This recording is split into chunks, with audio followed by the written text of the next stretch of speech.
Roger that, rolling in. I'm ready. Here you got 60, still 54. We got red smoke on it. Where the hell are you at? I'm right behind you. Roger that. Got the road on, we're rolling. About 3 or 4 rounds to come here.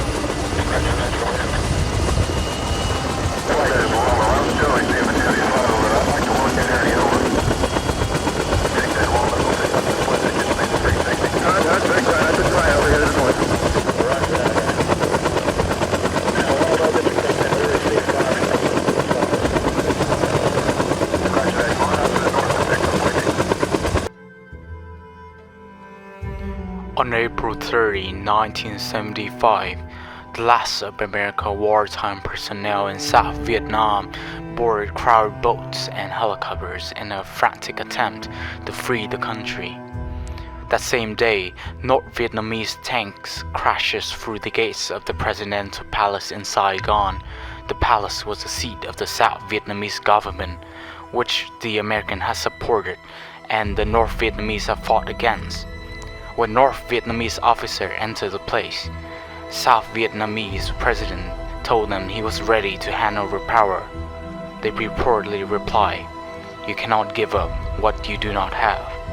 The Vietnam War, or what's known in Vietnam as the resistance war against America, was over.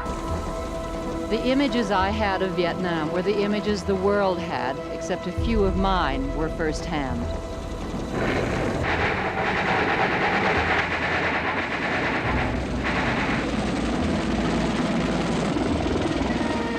So it was in the final days before the fall, as we filmed people fleeing in panic before the advancing communist forces. Foreign reporters are like war tourists in safari suits, documenting human misery. I thought of this as we watched the southern port of Vung Tau fill up with refugees who imagined they'd be safe there. Forever. Somehow, in the midst of that bedlam, my young translator managed to find me outside my hotel. He begged me to try to get him and his family onto a bus, a helicopter, anything. I thought it was madness. I had seen the hysteria around the embassy. I wasn't sure I could get him away. I thought he'd be better off in Saigon. I told him I couldn't help him. I will never forget the look of despair in his eyes as he melted away into the crowd. Of the 7,000 people airlifted out of Saigon on that one last day, including reporters like me, 5,500 were Vietnamese. I was painfully aware of this. Even as I watched South Vietnamese pilots ditch into the sea, barely missing the U.S. aircraft carriers in their breathtaking bid for freedom. The first reports of the communist takeover in Saigon spoke of a spirit of tolerance and forgiveness. There was no bloodbath, and my conscience about the translator and his family was eased for a while. 33 years have passed since the incident of April 30, 1975. The most talked about topics overseas is boat people, with tragedies when crossing the border. Painful stories that have never and probably never been fully recorded by pen and paper. Many years have passed, but anyone who have ever drifted on those fragile boats, usually only used for coastal fishing, to cross the ocean in search of freedom, cannot forget the moment of danger, and if they were lucky enough to survive the time and death voyage. How much loss and death when crossing the sea, adversities on land temporary and efforts, difficulties and successes when repeating a life in foreign land in the pursuit of freedom and happiness are recalled in this measure. A film about a step around the history of more than 3 million Vietnamese people. Looking back at the history of the Vietnamese boat people, not to recall the frustration and resentments that were driving forces that pushed people to the sea, but to redefine that was those horrifying trips, the boat themselves, that person along with the wave of refugees since April 1975, have built up the current strong Vietnamese community aboard. Many of details, timing, regarding the boat people and various border crossing is ignored. The first part deals with the period from 1975 until March 1985, when the United Nations decided to close the refugee camps after the tragedies of the border crossing touched the conscience of mankind.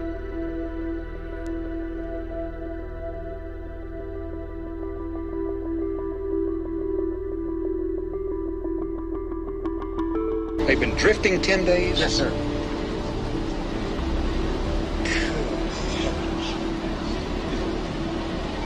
Well, you want me to say the decision, or Bert, you are the master when it comes to this, and I'm not.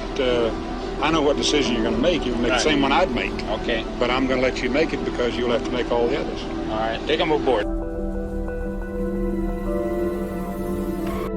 When we took in 37,000 Hungarian refugees over a period of 4 months, were you screaming as loud as you are now?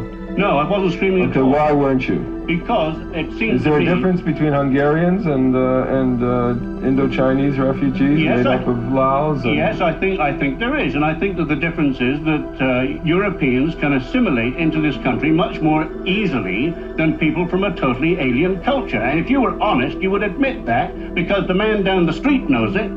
I'm honest and I don't admit it, and I am honest. The thing is, I don't know, when you talk about it easier to take Hungarian refugees, but you don't like Asiatics, that sounds close to racism, but I don't know whether you consider yourself a racist or not. Do you? No, I do not. Okay, why are you not?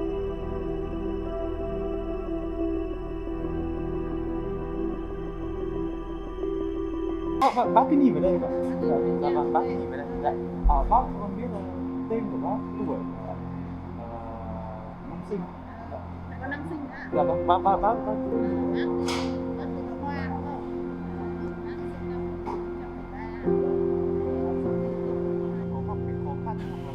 Miss Hoa came to Canada for 38 years, since 1984. She and her family crossed the sea by boat at the age of 11. At that time, the SAF had changed hands for almost a decade. Her father, an intellectual man in his 50s, a man with dignity and honor. He was a long-time employee of the U.S. aid agency before 75, and also contributed to English-French translation in Saigon. She was only 11 when all these happened, but the memory is still vivid like it was yesterday. Upon the last sweep of the Communist Party, her family is on the verge of being captured or live under suppression. Her family forfeit their whole fortune for the last place on board. This time, the South is having a fever about the movement across the border to find freedom. Those who are in her family situation, being constantly monitored and threatened by the area police, are feel more anxious to find a way to escape. It was very expensive to get a ticket on board that time. Some people paid up to 12 or 14 gold bars and go through many middlemen. The average price is at least 10 bars per person. Miss Hoa talked in relief. She was a few lucky person to cross the sea without being harmed. She've heard stories in the past of people being tortured, still and captured, raped on these boats. The boats have more than 100 or 1,000 people on a big boat. They keep riding on these boats until dusk and dawn, until the darkness of the bunkers. Their life and their future is nowhere near. She and her family sacrificed everything to come to Canada and become a citizen. And yet, she suffers from racial discrimination, but she chooses to ignore.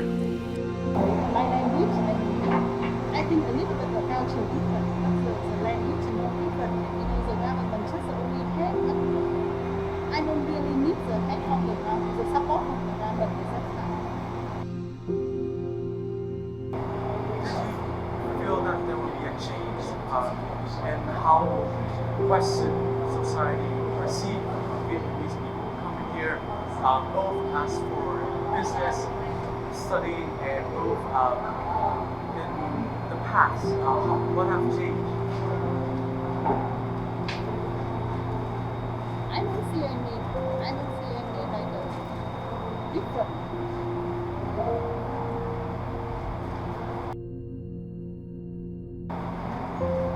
I don't see because I came here so long and I'm working here like yeah. I do my job and I don't see any like different between the Western people and us. I don't know because all the people is not here.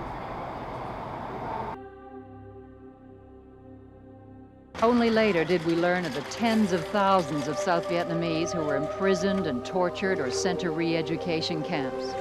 And then of the hundreds of thousands who escaped in small boats, an exodus of biblical proportions. It's now estimated that since 1975, 2 million Vietnamese boat people put to sea. 400,000 never made it.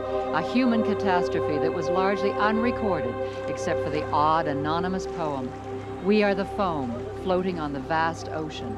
Our cries are lost in the howling wind. At first, the Western countries welcomed the boat people and took them in. But then compassion fatigue set in, even as the exodus continued. By the end of the 80s, there were more than 100,000 boat people stuck in squalid camps in Southeast Asia, most with little hope of resettlement in the West.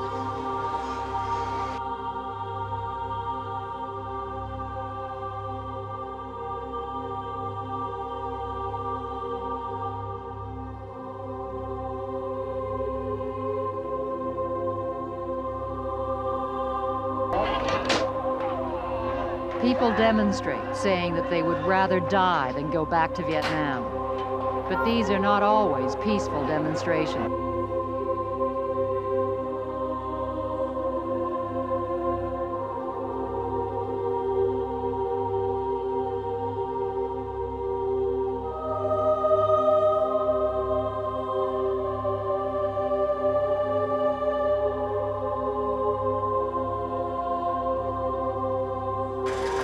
Next to the United States, Canada takes more Vietnamese boat people than any other country. Now you all are going to Canada on the 30th of April. Though some might argue that is not a great deal of people.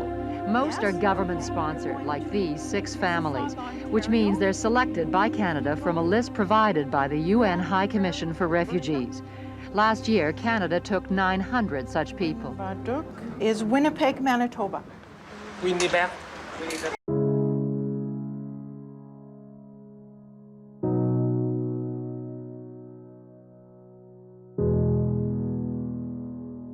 They don't have a low priority for Canada. I think if you look at the overall picture, they have a high priority. We've been one of the foremost countries in the Vietnamese in acceptance of Vietnamese boat people. And I think we rank just behind the US in overall numbers. We've accepted 130,000 or so since the fall of Saigon.